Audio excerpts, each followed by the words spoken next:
வாழ்க வளமுடன். ஹாய் சகோஸ், இதயம் மீட்டும் மெல்லிசை போல உங்கள் மனதை மயக்கப் போகும் எழுத்தாளர் தீபா பாபு அவர்களின் கற்பனை சிதறல்களுக்குள் நம் பயணத்தை தொடங்கலாமா? அத்தியாயம் 11. பிரியஞ்சலி இறங்கி வருவதை பார்த்து இளஞ்செழியன் பளிச்சென்று மலர்ந்து, வாமா, குட் மார்னிங் என புன்னகைத்தார். லேசான கூச்சத்துடன், குட் மார்னிங் மாமா என முறவளித்தவள் தன்னையே விழிகளால் அளவெடுக்கும் மாமியாரை கண்டு மெல்ல தயங்கி, குட் மார்னிங் அத்த என்றாள் மெதுவாக. இன்னும் மாறன் எழுந்துக்கலையா? இல்ல, தூங்குறாங்க. உட்காருமா, ஏன் நின்னுட்டே பேசுற? மாமனார் கூறவும், இருக்கட்டும் மாமா என்று விட்டு, எதுவும் வேலை இருக்காத்த, வந்து என்னென்ன செய்யணும்னு சொன்னீங்கன்னா நான் செஞ்சிடுறேன் என்று தடுமாற்றத்துடன் உரைத்தாள். பூங்கோதை அவள் வந்ததில் இருந்தே அவளின் உடல் மொழியை அவதானித்து இருந்தவர் தன் மகனோடு புது மனைவியாக இவள் இன்னும் உறவில் இணையவில்லை போல என்று கண்டுபிடித்திருந்தார். உன்ன இந்த வீட்டுக்கு மருமகளா தான் கொண்டு வந்திருக்குன்னு நான் நினைக்கிறேன். அவரின் குத்தல் பேச்சு புரியாது பெண் திணறி நிற்க, ஆமாம்மா, முதல்ல உட்காரு, என்ன வந்த உடனே வேலை அது இதுன்னு பேசிட்டு இருக்க என்று செலியனும் கண்டிக்க தயக்கத்துடன் அவர்களின் எதிரே அமர்ந்தாள். நீ என்ன குடிப்ப, டீயா காஃபியா? எதுனாலும் ஓகே தான். நீங்க குடிச்சிட்டீங்களா? நான் போட்டுட்டு வரட்டுமா? எழ முயன்றவளை, அட உட்காருமா, நீ நாங்க குடிச்சிட்டோம், உனக்கு கோதை கொண்டு வருவா என்றவர் முடிக்கவில்லை. அவள் பதறினாள். அச்சோ வேண்டாம், நானே போட்டுக்கிறேன். சரி, நீயே போட்டுக்கோ. ஆமா, உங்க வீட்டு ஆளுங்களை எங்கேன்னு தேடலைய நீ? அவரின் பேச்சில் மெல்ல புன்னகைத்தவள், அவங்க காலையிலேயே நேரமா எழுந்து கிளம்பிடுவோன்னு நேத்தே சொல்லிட்டாங்க என்றாள். கோதைக்கு அவளுடன் இயல்பாக பேச முடியவில்லை. நான் போய் டீ எடுத்துட்டு வரேன் என்று எழுந்து சமையலறை சென்றார். அவர் பின்னே பிரியாவும் வேகமாக செல்ல செலியன் பெண்ணை தடுக்க முயலவில்லை. மனைவியின் ஒதுக்கம் அவருக்கு புரிந்துதான் இருந்தது. பெண்கள் இருவரும் இணைந்து வேலை செய்யும் பொழுது மெல்ல ஒருவரை ஒருவர் புரிந்து கொள்வார்கள் என்று நினைத்து கொண்டார். உணவு மேஜையின் முன்னே இருந்த நாற்காலி ஒன்றில் அமர்ந்து பிரியா தேங்காய் மூடியில் கீத்து போட தொடங்க, சமையல் எல்லாம் உனக்கு நல்ல பழக்கமாமா பிரியா என்று மற்றொரு நாற்காலியில் அமர்ந்தவாறு வினவினார் செலியன். கோதை எதையோ அடுப்பில் வைத்து கிளறி கொண்டு இருந்தார். மருமகளிடம் கேள்வி எழுப்பிய மனிதர் கைப்போக்கில் அங்கே இருந்த கொத்தமல்லி கீரையை கிள்ளத் தொடங்க மருமகள் திகைத்தாள். மாமா, இதையும் நீங்க செய்றீங்க, நான் செஞ்சுக்கிறேன், வைங்க. தன்னிடம் இருந்து வாங்க முயன்றவளை தடுத்து, இரு, ஏன் பதற? இங்க எல்லாரும் வேலைக்கு போறதால எனக்கும் மாறனுக்கும் இதெல்லாம் செஞ்சு பழக்கம்தான். 2 பேருக்கும் சமைக்கவே தெரியும். கோதைக்கு அப்பப்ப ரெஸ்ட் கொடுப்போம், அவளும் வெளியே உழைச்சிட்டு வரவளாச்சே என்றவர். ஏன் உங்க வீட்டுல அப்பா எதுவும் செய்ய மாட்டாரா என விசாரித்தார். இல்ல, அப்பாவும் வீட்டுல இருக்கும்போது செய்வார். நான் கேட்டதுக்கு நீ இன்னும் பதில் சொல்லலையே. சமையலா மாமா? செய்வேன், இங்கே மாதிரி தான். அம்மாவும் வேலைக்கு போறதால ஸ்கூல் டேஸ்ல இருந்தே அவங்களுக்கு சின்ன சின்ன ஹெல்ப் பண்ணுவேன். அப்புறம் 10th இருந்து சமைக்கவும் கத்துக்கிட்டேன். ஓ, அப்போ ரொம்ப வருஷம் எக்ஸ்பீரியன்ஸ் இருக்குன்னு சொல்லு. சாப்பாடு பிரமாதமா தான் இருக்கும். அது ஓரளவு நல்லா செய்வேன் மாமா, நீங்களும் சாப்பிட்டு பார்த்துட்டு சொல்லுங்க என்னும் பொழுதே அங்கே ஆதினி வந்தாள். என்ன நீ அதுக்குள்ள எழுந்துட்டியா? மகளின் குரல் கேட்டு கோதையும் வேகமாக அருகில் வந்தவர், அது எல்லாம் கீழே வந்தே 1/2 மணி நேரம் ஆச்சு என்று ஜாடையாக கூறினார். நாம சீக்கிரம் எழுந்து வந்ததுல என்ன தப்பு இருக்கு என புரியாமல் அவர்களை தயக்கத்துடன் பார்த்திருந்தாள் பிரியா. அன்னையின் கூற்றுக்கு ஓ என்று இழுத்த ஆதினி பெண்ணை அதிருப்தியாக பார்த்து வைக்க அவளின் மனம் சட்டென்று சோர்ந்து போனது. பெண்ணின் எண்ண ஓட்டத்தை உணராமல், சின்னவன் நைட்டு வயிறு வலின்னு அழுதுட்டு இருந்தானே, இப்ப பரவாயில்லையா என மகளிடம் விசாரித்தார் செலியன். ஆம்பா, தூங்கிட்டான் என்றவள் கோதையிடம் திரும்பி, மா டீ என்று தானும் ஒரு நாற்காலியை இழுத்து போட்டு அவர்களுடன் அமர்ந்தாள். நான் எடுத்துட்டு வரட்டுமா? அம்மா மகள் இருவரையும் பொதுவாக பார்த்து மெல்லிய குரலில் புது மருமகள் கேட்க என அனுமதி அளித்தார் கோதை. அவள் எழுந்து செல்லவும் ஆதினி அவரிடம் முன்தின திருமணத்தில் சந்தித்த உறவினர் ஒருவர் பற்றி ஏதோ சொல்லத் தொடங்கினாள். அண்ணி, டீ எடுத்துக்கோங்க. ஹா, தேங்க்ஸ் என்றவள் வாங்கிக் கொள்ள, இதுக்கு எதுக்கு தேங்க்ஸ் என தோன்றினாலும் இது எல்லாம் அவர்களின் நாகரிகம் போலிருக்கிறது என்று எண்ணிக்கொண்டாள் பிரியா. ஏமா கோத, இன்னும் பவளம் வேலைக்கு வரலையா? வாசல் பெருக்காம கிடக்கு. மறு வீட்டுக்கு அழைக்க வேற பிரியா வீட்டிலிருந்து ஆளுங்க வருவாங்களே என்றபடி செலியன் அங்கே பார்வையை வீசினார். ஆமா, அவளுக்கு வேற ஃபோன் பண்ணணும்னா, கிளம்பேனா நமக்கு மேல அவ பிஸியா இருப்பா என அழுத்தவர், என் போனை எடுத்துட்டு வா பாப்பா என்று மகளை பணித்தார். பேசி முடித்து வைத்தவர் ஒரு அரை மணி நேரத்துல வராளாம்.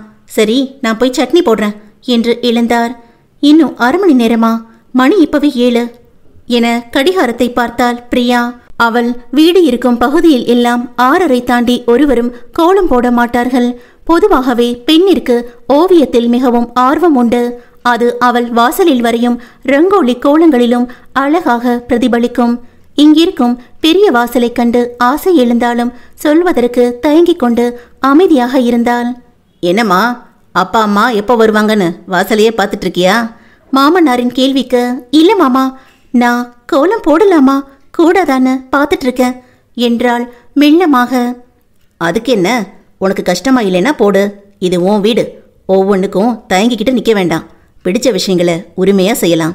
அவரின் அனுசரணையான பேச்சில் கண்கள் கலங்கி விடாமல் இருக்க முயன்று தன்னை நிலைப்படுத்தியவள் தலையசைத்துவிட்டு வாசல் பக்கம் நகர கோதை அவசரமாக அவளை தடுத்தார்.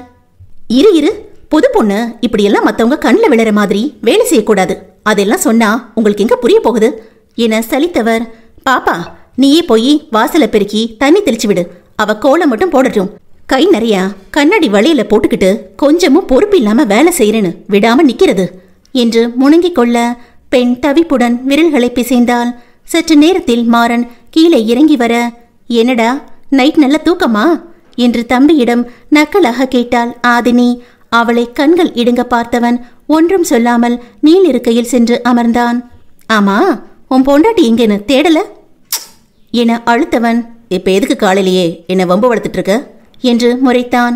உனக்கு எப்படியும், ஆனா எனக்கு கடுப்பா இருக்குடா என்றாள் தமக்கை எரிச்சலுடன். எல்லா இடத்துலையும் ஸ்ட்ரிக்டா டைம் டேபிள் போட்டு நம்ம வாழ முடியாது. அவனுடைய அழுத்தமான பதிலில் அவள் முகம் சுளித்து திரும்ப பிரியா வாசலில் இருந்து உள்ளே வந்தாள்.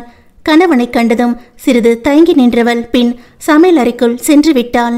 இப்போ இவருக்கு சாதாரணமா குட் மார்னிங் சொன்னா கூட ஸ்கூல் மாதிரியே பிஹேவ் செய்யாதன்னு சண்டை போடுவாங்களோ என்கிற சந்தேகம் எழுந்ததால் எந்த பிரதிபலிப்பையும் அவள் காண்பிக்கவில்லை. ஆனால் அதுவே ஒரு புது கணவனான மாறனுக்கு ஏமாற்றத்தையும் வருத்தத்தையும் கொடுத்தது. அதிலும் அப்பொழுதுதான் தமக்கை தன் நிலையை கடிந்திருக்க மனைவி இப்படி நடக்கிறாள். ஒளி இழந்து இருக்கும் உடன் பிறந்தவனைக் கண்டு ஆதினிக்கும் சங்கடமாகவும் அவள் மீது கோபமாகவும் இருந்தது. அடுத்த ஓரிரு நிமிடத்தில் கண்ணெதிரே மீண்டும் வந்து தேநீர் கோப்பையை கொடுப்பவளை பார்த்து உள்ளிருந்து சுறுசுறுவென்று கிளம்பினாலும் பொறுமையை இழுத்து பிடித்து அவளைப் போலவே மௌனமாக தேநீரை எடுத்துக்கொண்டான் மாறன். கடுகடுவென்று இருந்த சகோதரனின் முகத்தை ஒரு பார்வை பார்த்து, இங்கே பாரு பிரியா, நீ இந்த வீட்ல வேலையெல்லாம் இழுத்து போட்டு செய்ய நினைக்கிறது ஒரு பக்கம் இருக்கட்டும். முதல்ல என் தம்பிக்கு வேணுங்கிறத ஒழுங்கா கவனிச்சு செய். சும்மா ஏனோ தானோன்னு நடந்துக்காத என அதட்டினாள் ஆதினி. அவளின் தாக்குதலில் கலங்கி போனவள், அண்ணி என்றாள் மென்று விழுங்கி. காலையில் இருந்து மாமியாரும் நாத்தனாரும் தன்னிடம் எதையோ குறையாக உணர்கிறார்கள் என்பதை புரிந்து கொள்ள முடிந்தவளுக்கு விஷயம் என்ன என்பதுதான் சரியாக உணர முடியவில்லை. விழிகளில் கலக்கத்துடன் தமக்கையை பீதியாக பார்த்து நின்றவளைக் கண்டு பெருமூச்சு எடுத்த மாறன், அக்கா சுமாரு என அவளை அடக்கிவிட்டு, நீ போய் உன் வேலையை பாரு என்று மனைவியை கிளப்பினான். அவளோ ஆதினியை தவிப்புடன் பார்த்து நிற்க, உன்னை போக சொன்ன என்றான் மாறன் அழுத்தமாக. சட்டென்று உள்ளிருந்து கிளம்பிய துக்கத்தை விழுங்கி மௌனமாக உள்ளே சென்றாள் அவள். அக்கா, நீ அவகிட்ட இது மாதிரி பேசாத. ஏன், உன் பொண்டாட்டிக்கு நல்லது கெட்டது நான் சொல்லித்தரக்கூடாதா? பெரியவள் இடக்காக கேட்கவும், நீ சொல்லித்தரத புரிஞ்சுக்கிற அளவுக்கு அவ ரெடியா இருக்கணுமே. இப்ப நான் அவளை உள்ள அனுப்பியிருக்கலனா இந்நேரம் கண்ல பைப்பை திறந்துட்டு இருப்பா என்று புன்னகைத்தான். அவளை என்ன நான் திட்டவா செஞ்சேன்? ஆனாலும் குரலை உயர்த்தி பேசினியே, அது போதும் அவளுக்கு அழுது வைக்க. தன்னையே யோசனையுடன் பார்ப்பவளிடம், அவ ஸ்கூல்ல இருந்தே அப்படிதான்க்கா, கொஞ்சம் அதட்டி பேசினாலே மழன்னு கண்ணில் தண்ணி இறக்கிடுவா. இப்ப கொஞ்சம் மெச்சூரிட்டி வந்திருக்கும்னு நினைச்சேன். பட் இப்பவும் மாறாம அதே மாதிரி வீக்கா இருக்கா என்று தெளிவுபடுத்தினான். குழப்பத்தின் விழிகளை சுருக்கியவள், இந்த பொண்ணை மேரேஜ் பண்ணதுல நீ ஹாப்பியா இருக்கியா மாறா? ஏன் கேக்குறேன்னா, உனக்கு ஸ்ட்ராங் நேச்சர் தானே பிடிக்கும் என்றாள் தயக்கத்துடன். என சிறிது இழுத்தவன், உண்மைதான். அதே சமயம் வாழ்க்கை இவ்வளவுதான் எனக்கு பார்ட்னரா கொடுக்குதுன்னா அதை அக்செப்ட் செய்யவும் ரெடியா தான் இருக்கேன். நோ இஷ்யூஸ் என்று தோள்களை குலுக்கினான். என்னவோ போ, நீயாவது அவளை கொஞ்சம் கொஞ்சமா மாத்த பாரு. பார்த்துக்கலாம். காலை உணவுக்கே பிரியாவின் வீட்டினரை செலியன் அழைத்திருக்க பழனியும் நிர்மலாவும் உறவினர் மூவருடன் வந்திருந்தனர். என்னம்மா, சின்ன பாப்பாவை அழைச்சிட்டு வரலையா? இல்லண்ணா, நேத்து மதியம் தானே இங்கே வந்துட்டு போனா. வீட்டுல ஆளுங்க இருக்காங்க, பாத்துக்க சொல்லிட்டு வந்துட்டேன். இருந்தாலும் கன்யாவை தான் ரொம்ப எதிர்பார்த்தேன். அவளை எனக்கு ரொம்ப பிடிச்சிருக்கு என்று ஆதினி கூறவும் உள்ளுக்குள் ஏமாற்றமாக உணர்ந்தாள் பிரியா. நாம இப்படி அமைதியா இருக்கிறதா அவங்களுக்கு பிடிக்கல போல. சரி உட்காருங்க என அவர்களிடம் கூறிவிட்டு, ஆதினி நீ வா, டேபிள் எல்லாம் எடுத்து வைப்போம் என்று மகளை அழைத்து சென்றார் கோதை. நிர்மலாவும் அவர்கள் பின்னே இயல்பாக தொடர்ந்தவர். எல்லாம் நீங்களே செஞ்சிட்டீங்களா? நீ பிரியா சமையல் நல்லா செய்வா, நீங்க தைரியமா அவளை நம்பி வேலையை பகிர்ந்துக்கலாம் என்றார். ஓ சரி, பாத்துக்கலாம். இங்கிருந்து ஒரு 10:30க்குள்ள கிளம்புனா சரியா இருக்கும். நீங்க எல்லாரும் கூட அங்க சாப்பாட்டுக்கு வாங்க. இல்ல இல்ல, மருமகன் இருக்கார், அதோட அவங்க அப்பா அம்மாவும் மதியம் வீட்டுக்கு வராங்க. அப்படியா? அவங்களும் வரட்டுமே. அதெல்லாம் அவங்களுக்கு வசதிப்படாது, வேண்டாம். அவசரமாக மறுப்பவரை முதலில் புரியாமல் பார்த்த நிர்மலா, சரி இன்னொரு முறை வரட்டும் என விட்டு கொடுத்தார். அழைப்பெல்லாம் இதோட முடிஞ்சதில்லம்மா, ஈவினிங் அவங்களே வீட்டுக்கு வருவாங்க தானே? ஆதினி கேட்க, ஆமாமா, சரி நீ இதை எடுத்துட்டு போய் வை என்று மகளின் கையில் ஒரு கேசரோலை கொடுத்தார் கோதை. இன்னைக்கு இல்லைங்க, நைட்டு தங்கிட்டு நாளைக்கு சாயந்தரம் 5 மணி போல வருவாங்க நிர்மலா கூறவும் பட்டென்று அவரிடம் திரும்பிய கோதை, உங்க வீட்டுல அவன் தங்குறதெல்லாம் சரி வராதுங்க. சாயந்தரம் டீ காஃபியோட 2 பேரையும் இங்க அனுப்பி வச்சிருங்க என்றார் கராராக. அவரின் அதிகாரத்தில் விக்கித்த நிர்மலா சில நொடிகளுக்கு பேச்சு வராமல் திகைத்து நின்று விட்டார். தாயின் நிலை பார்த்து அங்கே ஓரமாக நின்றிருந்த பிரியாவின் கண்கள் கலங்கிவிட தலையை தாழ்த்தி அதை மறைத்து கொண்டாள். அம்மா இப்படி சொல்றாங்கன்னு நீங்க தப்பா நினைக்காதீங்க. அங்க வீடு சின்னது, புதுசா கல்யாணம் ஆனவங்கள வயசு பொண்ணு இருக்கிற இடத்துல தங்க வைக்கிறது சரியா இருக்காதுன்னு நினைக்கிறாங்க என்று ஆதினி சூழ்நிலையை சமாளித்தாள். அப்படின்னு ஒன்று இருக்குல்ல என தன்னை ஆறுதல் படுத்தி கொண்ட நிர்மலாவுக்கு அப்பொழுது நம் பெண் மாப்பிள்ளையை நம்முடைய வீட்டில் உரிமையாக தங்க வைக்க முடியாதா என்கிற ஏமாற்றம் பெரியதாக எழுந்தது. நட்புகள் எல்லாரும் மறக்காம நம்ம சேனலை சப்ஸ்கிரைப் பண்ணுங்க, கதையை கேளுங்க, லைக் பண்ணுங்க, கமெண்ட் பண்ணுங்க, பிடிச்சவங்க ஷேர் பண்ணுங்க. நன்றி.